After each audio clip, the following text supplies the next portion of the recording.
Assalamu alaikum, shalom, que la paix soit sur vous, frères et sœurs d'humanité. Donc voilà, je vais vous lire un petit article que j'ai trouvé sur le lien communauté de Soulja Combat. Donc je vous invite à aller vous abonner, si ce n'est pas déjà fait, d'activer la cloche. Et surtout de regarder dans les liens communauté. Toulouse, sa fille victime d'inceste, du haut de ses 10 ans, elle a affronté le regard de son papa. À Toulouse, Sarah Kay s'est battue pour que sa fille soit crue. Après avoir obtenu la condamnation du père incestueux, elle veut accompagner les victimes pour faire briser le tabou.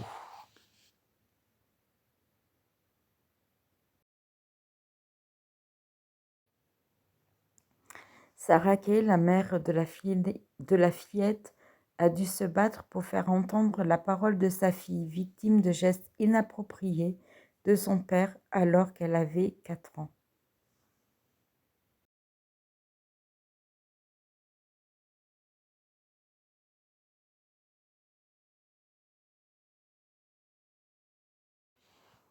Sarah Kay s'est battue pendant près de 8 ans pour protéger sa fille. Elle vient d'obtenir la condamnation du père, des années après que Marie ait raconté qu'il s'amusait avec elle.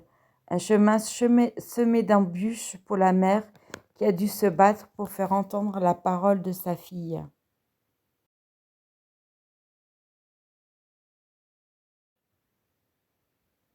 Marie avait 4 ans en 2015 lorsqu'elle a raconté pour la première fois que son père l'a touchée de manière inappropriée.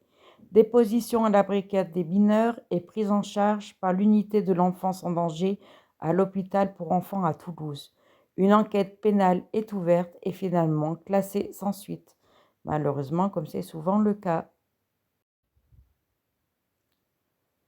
La magistrate sermonne le père et les 2 parents, séparés avant la naissance de leur fille, conservent la garde partagée. On m'a menacée, on m'a dit que si je laissais pas ma fille au père, je pouvais en perdre la garde, aller en prison pour payer 45 000 d'amende, détaille Sarah Kay. La justice ne veut pas voir l'inceste et les violences sexuelles.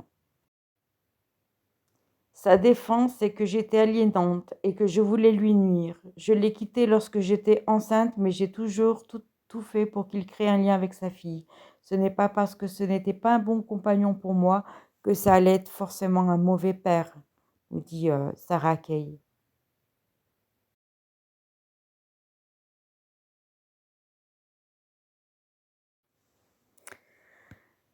Dans les années qui suivent, la petite fille continue de voir son père et ne fait plus part de gestes déplacés. Jusqu'à l'automne 2019, lorsque son père est arrêté en pleine rue après avoir tenté de violer une jeune femme à Colomiers, Haute-Garonne.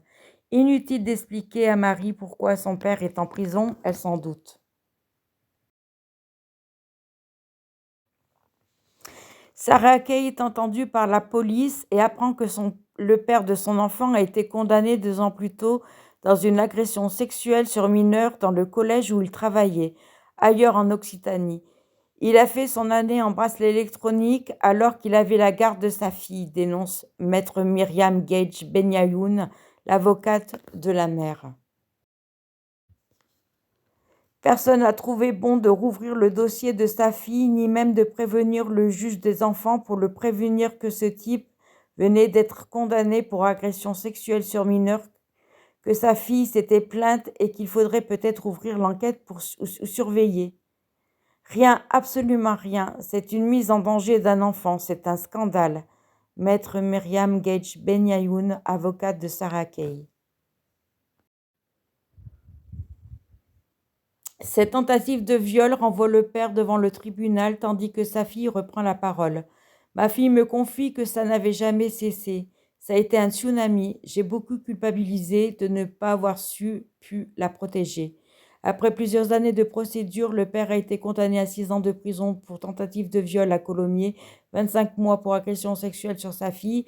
Il n'a pas fait appel de sa première condamnation. Sa peine pour agression sexuelle incestueuse a été confirmée par la Cour d'appel en janvier 2022, puis par la Cour de cassation le mois dernier.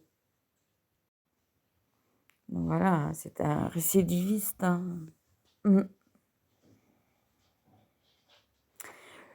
La mère se dit satisfaite de cette condamnation car les dossiers d'inceste vont rarement aussi loin. Du haut de ses 10 ans, ma petite est allée au tribunal correctionnel de Toulouse. Elle a confronté le regard de son papa pour dire ce qu'il lui avait fait, retrace Caraquet. Elle a du stress post-trauma, mais elle est soulagée depuis que la justice l'a reconnue comme victime. Ce qui est très important pour les enfants aussi, que leurs paroles soient entendues. Et d'ailleurs, pour toutes les victimes, les victimes de viol, je rappelle que le viol est un crime. Et voilà, quoi, cette culture du viol en France, ça doit cesser. Euh, c'est terrible. Surtout Marie a eu la chance d'être crue par sa mère qui aura tout fait pour la protéger. Ce n'est pas toujours le cas dans le huis clos familial et les victimes en font souvent les frais. Un enfant, quand il n'est pas cru une première fois, il s'emmure dans le silence, souligne Sarah Kay. Si sa fille avait été crue à l'âge de 4 ans, les agressions sexuelles dans le Lot et à Colomiers auraient pu être prévenues.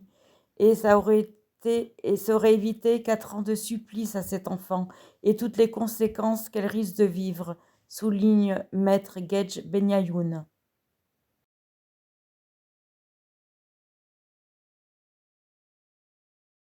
La responsabilité de l'État mise en cause. Les deux femmes ont décidé d'attaquer la responsabilité de l'État. Le tribunal de Cahors lui a interdit de s'approcher d'autres gamines, mais pas de sa fille.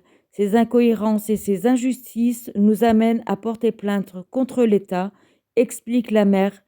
L'avocate vient de lancer la procédure à Paris. En parallèle, Sarah Kay s'est engagée dans l'association de Sarah Abitol, La Voix de Sarah contre les violences sexuelles pour faire de la prévention. Je souhaite que nos dossiers puissent servir à d'autres et qu'on ne reproduise pas les mêmes erreurs. On a galéré, on a souffert, on veut permettre à d'autres enfants de ne pas être dans ce cas-là.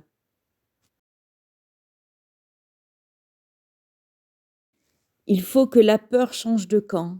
Elle est en train de monter un cabinet d'écoute et d'accompagnement pour les victimes de maltraitance. Il faut absolument qu'on parle de ce fléau, que les enfants puissent libérer leurs paroles et que la peur change de camp. Sarah Kay voudrait que le principe de précaution protège les enfants quand ils dénoncent des faits incestueux et que les intervenants judiciaires et médico-sociaux soient formés à leur prise en charge. Il y a très peu de psychologues formés à la victimologie et au recueil de la parole des victimes, déplore l'avocate qui a travaillé aux hôpitaux de Toulouse avant de rejoindre le barreau.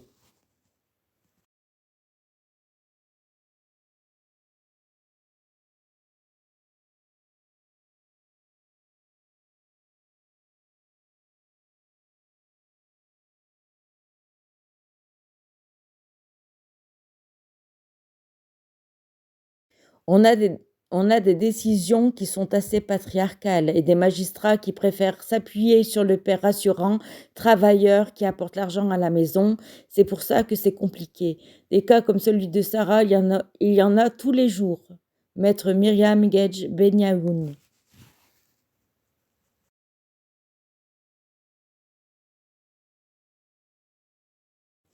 Pendant ce temps, le père de Marie est libre. Depuis sa condamnation définitive, il est en attente de son incarcération pour purger sa peine. Je viens d'écrire au bureau d'exécution des peines pour leur signaler que le pourvoi était non admis, indique Maître Gedj Benyaoun.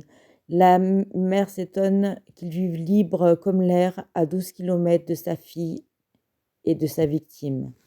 Donc les prénoms ont été changés, hein, le prénom a été changé.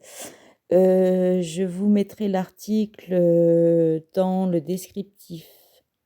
Merci de m'avoir écouté. Et il faut vraiment que les choses changent et que tout ça s'arrête parce que c'est insupportable. Voilà, les récidivistes, l'inceste, le tabou. Et puis la mascarade dans les tribunaux. Donc merci aux avocats qui font leur travail pour le bien des enfants et merci à tous ceux qui alertent, sur ces faits graves et merci à tous les parents victimes et surtout, merci aux enfants.